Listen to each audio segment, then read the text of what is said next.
اس آیت کریمہ میں بھی اسی بات کا تسلسل جاری اور ساری ہے۔ جو قوم یہود تھی، جیسے میں نے پچھلے درس میں عرض کیا کہ چونکہ وہ اہل کتاب تھے، حضرت موسیٰ علیہ الصلوۃ والسلام پر توریت نازل کی گئی، اور وہ توریت پر اس کے کچھ حصے پر یقین کرتے تھے،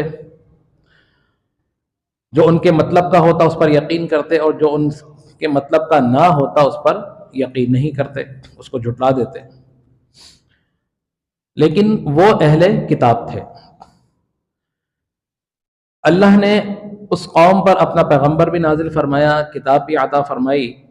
لیکن اس کے باوجود انہوں نے اپنے نبی کو بھی جھٹلا دیا اور اس پر نازل ہونے والی یعنی اللہ کی کتاب کو بھی جھٹلا دیا۔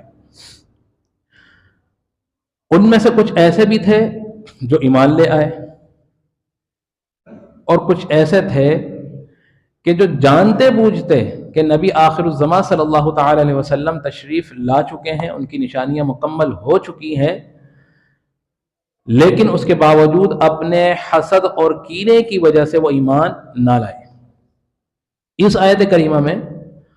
انہی دو گروہ کے متعلق بیان کیا جا رہا ہے، فَمِنْهُمْ مَنْ آمَنَ بِهِ، اور ان میں سے وہ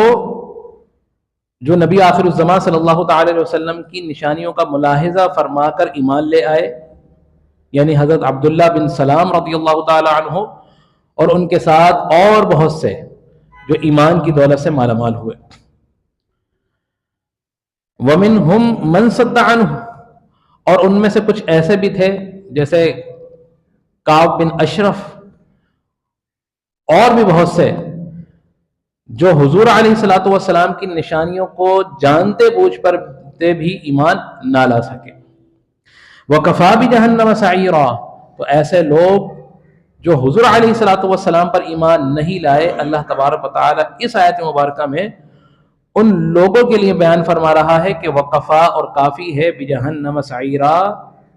جہنم کا دردناک عذاب ان کے لیے کافی ہے۔ اور پچھلے آیت میں اللہ نے فرما دیا تھا کہ جنہوں نے انکار کیا ان کا کوئی مددگار نہیں ہو سکتا، کوئی مددگار نہیں ہو سکتا۔ جن پر اللہ نے لعنت فرما دی، جن کو اللہ نے جھٹلا دیا، ان کا کوئی مددگار نہیں ہو سکتا۔